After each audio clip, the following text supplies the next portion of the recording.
Good evening.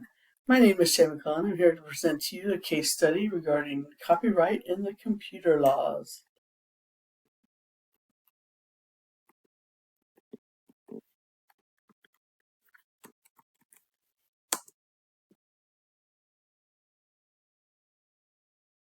So, first of all, we are going to learn about a case summary. So, the who, what, where, when, and how of the case study. So, the people involved in the case study, we have Mr. Sample, who is a school principal. He has been, he's relatively new to the school and been here for a short time. He is not from the area, so he's not a local. Miss Lynn, she is an assistant computer or library aide. She is not a full-time. There's no current librarian, so she is kind of running the media center. Mrs. Brandon, she is a third grade teacher. She has been around for a while. And Miss Williams is a new third grade teacher to the school. Miss Evans is a PTA president, and then we have the faculty and staff of the school and the community. What the object that we are dealing with is a computer, the copies of the computer software program. Where is this taking place? That is the St. Regis School. This is a rural school serving about 400 students in kindergarten through 8th grade. The school is located about 25 miles from the larger city, and the older students, the high school students, are bused to the larger city. When is this taking place? About 4 months ago, the PTA did some fundraising and purchased some computer software programs that were requested from the teachers. And so now they've purchased it, and this how this is happening is that the teachers have requested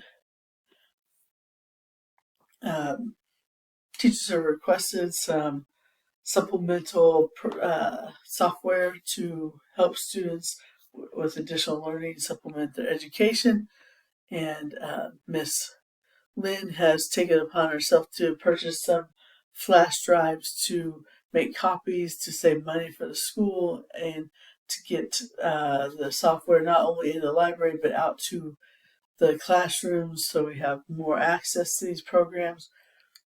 Miss Evans, the PTA president, is willing to come in and help make the copies of these programs, and so that's where we're at with the summary. What are some of the legal and ethical issues? Legal issues, it's copyright violations. The school does not have permission to make the copies of the software because there's legal or copyright laws saying they don't have permission. They don't have the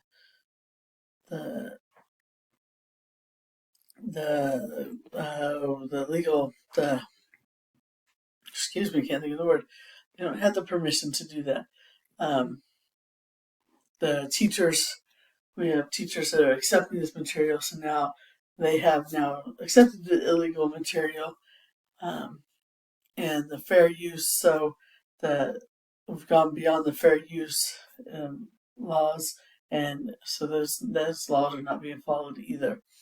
Ethical issues. Choosing between what's right and wrong. We have one teacher saying, I don't think we should accept these, be doing this. And then we have one teacher that's not quite there and is very happy to accept it. So we have a little discord among the third grade teachers. Applying and implementing the laws, policies, and regulations. So we have a principal not knowing exactly what's going on because he wasn't informed that the copies were being made and distributed until he was made aware of it. Along with district employees, they did not know this was going on. And then taking another person's property or program without permission. So making the copies, they didn't have the licenses to make the copies. So doing this without permission. So Miss Lynn, the one computer library lady who's making the copies, in an honest effort to save money for the school, to supplement the classroom activities, get the programs out to the classrooms instead of just in the computer lab where there's only 20 computers to be used at a time. So let's get them out to the classroom so we can utilize it more, help the students get the help they need. She copies the computer software programs onto a flash drive and distributes them to the teachers. The copying of flash drives was illegal as the school did not have the additional license required. Miss Williams receives the copies of the programs. She thanks her. Mrs. Brandon did not take the copies and expressed her concerns about the copyright violations. Miss Brandon did go to Mr. Samples, the principal, about her concerns with the violations.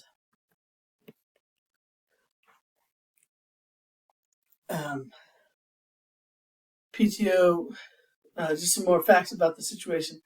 PTA does the 1 to 2 fundraisers a year to raise money. This year, the money was used to purchase the new computer softwares that were requested by the teachers. Software is copied onto the flash drive and distributed. Again, talking about the school, the place was the St. Regis School, a small rural public school located about 25 miles from the next largest city. St. Regis has about 420 students, grades K through 8. There's 2 teachers per grade. That does not count the special education teachers. People involved: Mr. Samples is the principal, Miss Lynn is the library computer assistant, one that made the copies. Miss Evans is PTA president. She volunteers in the library and helped make the copies. Mrs. Williams, 3rd grade teacher, she accepted the flash drives. Mrs. Brandon, 3rd grade teacher, did not accept it due to the copyright violation concerns. So, what are some questions we have that we don't have the answers for? Does school staff receive any training on the copyright laws? Were they aware? At one point, Miss Lynn says, I don't have that education background. I didn't know about these laws when she was confronted about the illegal piece of this. Did the district or principal communicate to ensure copyright laws were implemented prior to distribution? So was anybody told, hey, these are just to be used as is, not to be copied? Was there any attempt to contact the author or software to obtain consent? So did the school try to make contact, and Miss Lynn tried to make contact and was unable to, or refused consent? Is this a one-time offense, or is this something that they've done in the past? Are there any school board or district policies regarding copyright laws?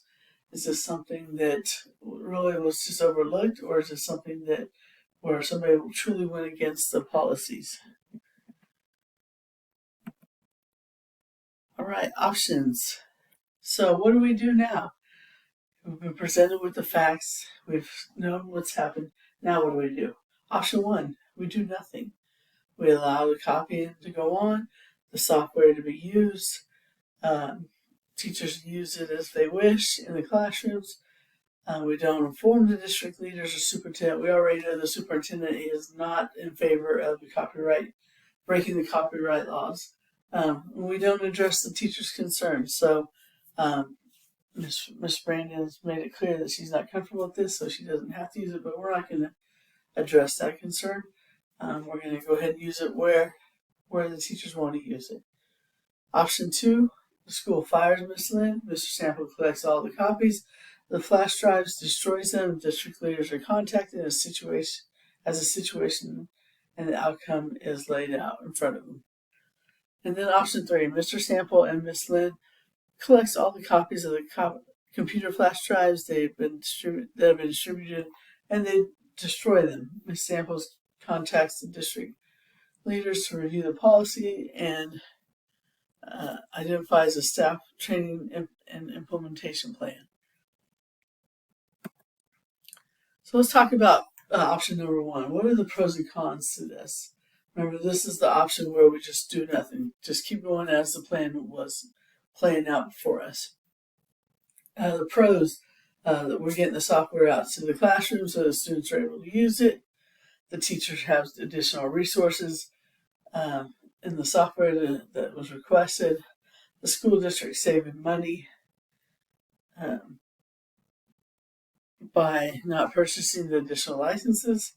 Miss Lynn and most of the teachers remain pleased and with a positive relationship with the rest of the faculty. Excuse me. The only person that might not be happy is Miss Brandon because she expressed her concerns. She wasn't heard. So otherwise, everybody else is pretty much happy. So what are some of the cons? We're taking a big risk. We're risking legal consequences, risking professional discipline, risking ethical reputation. Miss Brandon, she's like we said, she's not really going to be happy with this. She's put her name out there as far as not being happy, not agreeing with this, and nobody listened to her. An impossible set of standards for future policy violations and broken laws. So let's take a look at option number 2, the pros and cons of this. Sends a strong message to the staff. If you're going to do something illegal, then you're not going to be working for our staff. We're not going to put up with that. The illegal copies are destroyed, so we're not doing anything illegally. The cons may cause fear in staff. If I mess up, I'm out of here. They're not going to be. I don't have any support from the staff here.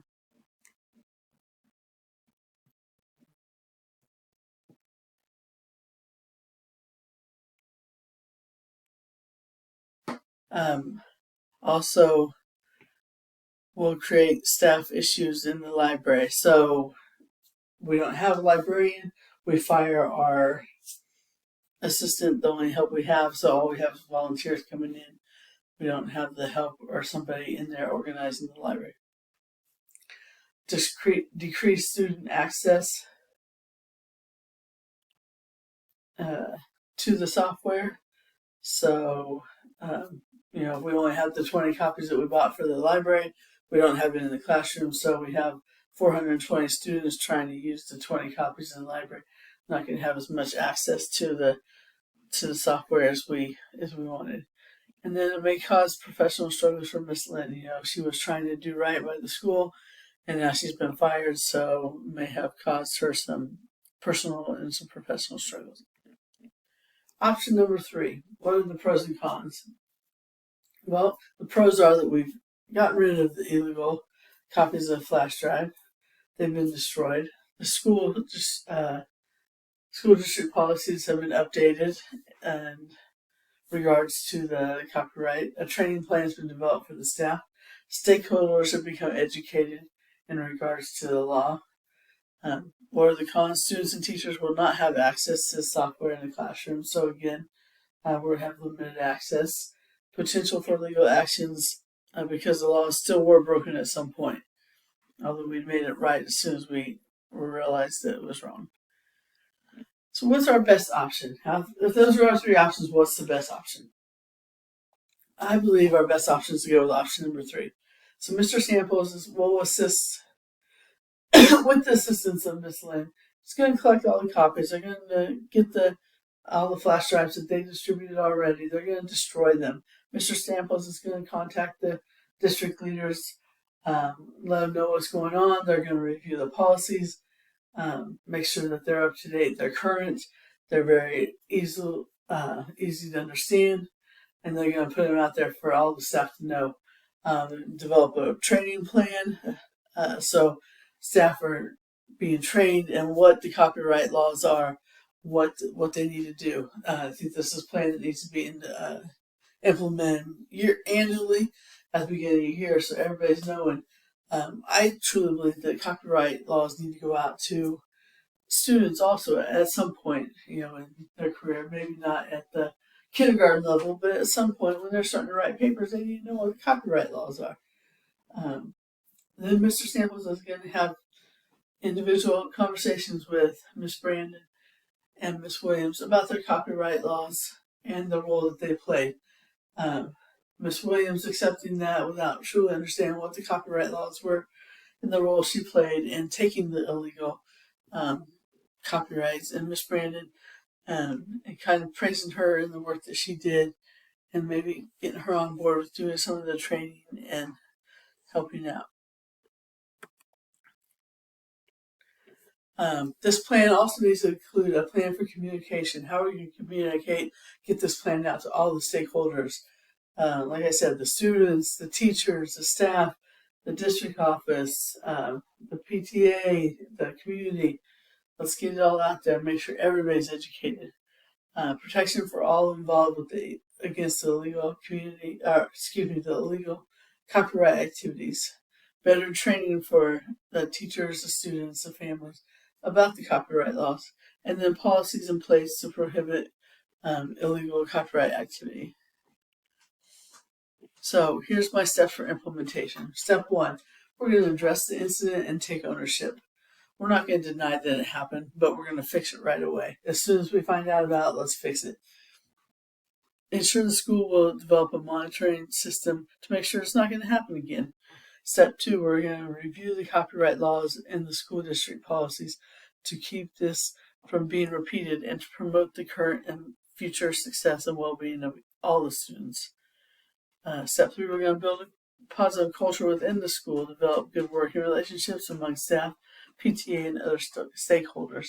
And in step 4, we're going to implement procedures to follow when selecting technology programs. So we're going to make sure that we get the proper procedures in place so we can get the technology we need to get the